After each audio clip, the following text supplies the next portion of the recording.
Hey guys, it's the Nexo Ninja here today, and if you're wondering why I haven't uploaded a lot, it's because I am currently sick, which sucks, because I have a really cool Battle of the Facts video to make, but I literally just finished playing Super Mario RPG Legend of the Seven Stars, and I have to say, it is one of my favorite games of all time, and definitely one of my favorite Mario games. It's certainly is not beating Super Paper Mario because that's my favorite game of all time, but this is incredibly close.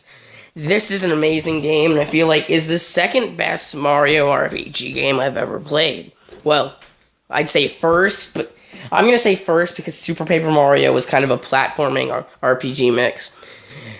I actually attempted to play this game a few times. A few years ago, I started playing it 2 years ago, and I quit. I didn't even finish the tutorial. I just got that bored, and I played it it was at the beginning of last year. I started playing it too. I got past the first boss fight, but then I started to get more games, and I started to get less interested. But me having a game on my Wii U that I haven't beaten drove me nuts, and I started to hear the Forest Maze theme, that amazing, beautiful part of the soundtrack.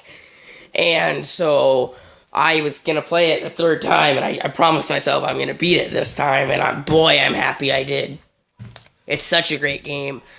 There's some struggles in it. Me, before when it was going into the vortex part where you're actually go inside the giant sword, I wanted to get Mario's final weapon, and it was a huge piss off to figure out that I sold the seed. And I had the pollen or whatever in my bag, and so I actually had to go through it. Gino had his last weapon, Peach had her last weapon, and Mario didn't have his because I screwed up and sold the seed. But that's another of my favorite part of the game is Gino. I freaking love Gino. Gino is my second favorite Mario character. Go watch my top 10 Mario character list. He's on there. He's an amazing character. And I think this is funny, but I love how all of his moves have his name in it. That's funny to me. His whole body is basically a weapon. Boom, he's got finger guns. Boom, his hand turned into a blaster. He's got elbow cannons. He turns into a cannon. Gino's just awesome. Let me tell you about the fights in this game. This game's fights are incredibly awesome, and the battle mechanics work really well, and they were a huge inspiration in the Mario and Luigi games. The SP system's great, and one of my favorite aspects of the game is able to switch your characters.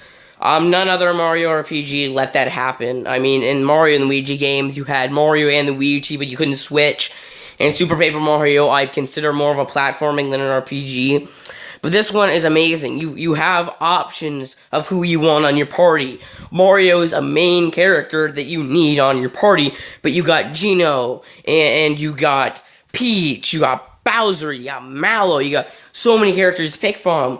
And I personally found my favorite team being Mario, Peach, and Gino in that order.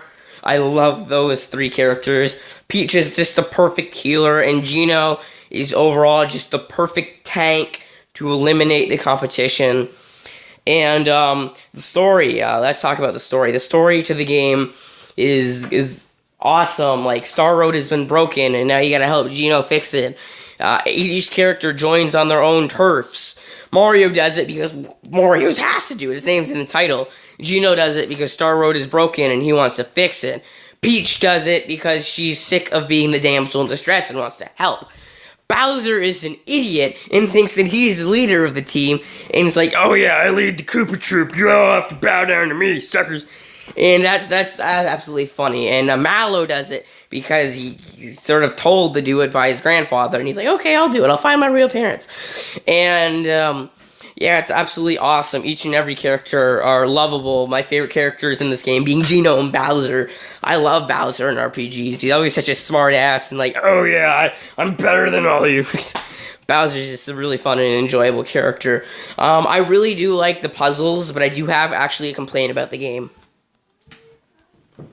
I really can't stand the mini games. I I play RPGs for the fighting, the story, the puzzle-solving mechanics, but I really just didn't enjoy the minigames. I found myself not enjoying them at all. Each and every minigame just found like a part that I was forced to do, unlike the whole game you're forced to do, but you feel happy and pleasure to play it. But the minigames, I felt like they were just stuck in there because the game was feeling dull, but I didn't feel like that at all. The game was just awesome to me, and I feel like, I don't know, like, I mean, in Bowser's Inside Story was my favorite Mario and Luigi game ever, and I loved it, and similar to this, I hated the minigames. I hated when Bowser had to suck something up and you had to do this really annoying minigame to do it, like you had to hit these glowing orbs. I just don't like minigames in RPGs. Keep the minigames in Mario Party. I do also want to talk about one thing that I did hate in the game as well. The freaking Axe Rangers fight. This fight was annoying and took me over an hour to beat. I find it annoying how the Axe Rangers all of them get to attack after one of your party members. For example, Geno attacks one of them. All 6 of them attack. Then Peach attacks. It's annoying. It's really stupid, but thankfully you don't have to knock all of them out at the same time. You only have to knock, like, the pink one goes out because she breaks her makeup or whatever, and then you just have to fight some other guys, and thankfully you take them out one by one, and they all just don't die at the same time, and it was just really annoying fight, and I really did not enjoy it. Now, I did not actually fight the secret boss in the game before we go on. The reason being, I just didn't feel that much of a temptation to fight the secret boss. Like, for example, after this, I told myself I'm playing Mario and Luigi's Partners in Time and Mario and Luigi Dream Team, which I've just picked up, and I'm going to start playing Dream Team. I saw the Phantasma fight, and I'm really hyped for that. The thing is, you have to get me actually hyped for an optional fight if you want me to do it. This fight, just from what I've heard from people who have played the game, it's hard and you get a big reward, but I really don't feel like doing it. For example, in Mario Thousand Year Door, Paper Mario Thousand Year Door, Pit of 100 Trials, you get to the end and you have to fight Bone Tail. What do you get for a reward? A badge. I don't really feel that temptation to do that, but it's optional, thankfully, so I did not fight that boss, to be clear. Another thing I found really cool in the game is you actually get to upgrade your weapons. I know you can sort of do that in Mario and Luigi. Wait, that's clothing, isn't it? I mean, you can do that in Paper Mario, but that's part of the story. You're given option to upgrade your weapons here. And like an idiot, I sold the seed, so I couldn't get the red mushroom. So I'm an idiot. But anyway, I like how, as you got on, your weapons didn't upgrade with you. You could go on and buy tougher ones, which allowed you to get used to some mechanics. For an example, doing Bowser's Mario Toss helps me a lot with Peach's upcoming attacks. Well, I shouldn't say that, but anyway, it was just great reflexability, and I really did just enjoy the weapons and everything. Now, there was so much actually really great stuff about the story. Like, for example, I really did enjoy Geno's plot. And Mallow, Mallow's a great character. I don't use him in fights. I think the last time I used Mallow is when Bowser was unlocked. Then I switched him out. But Mallow's just a great character. I really did enjoy him, and him seeing his real family was awesome.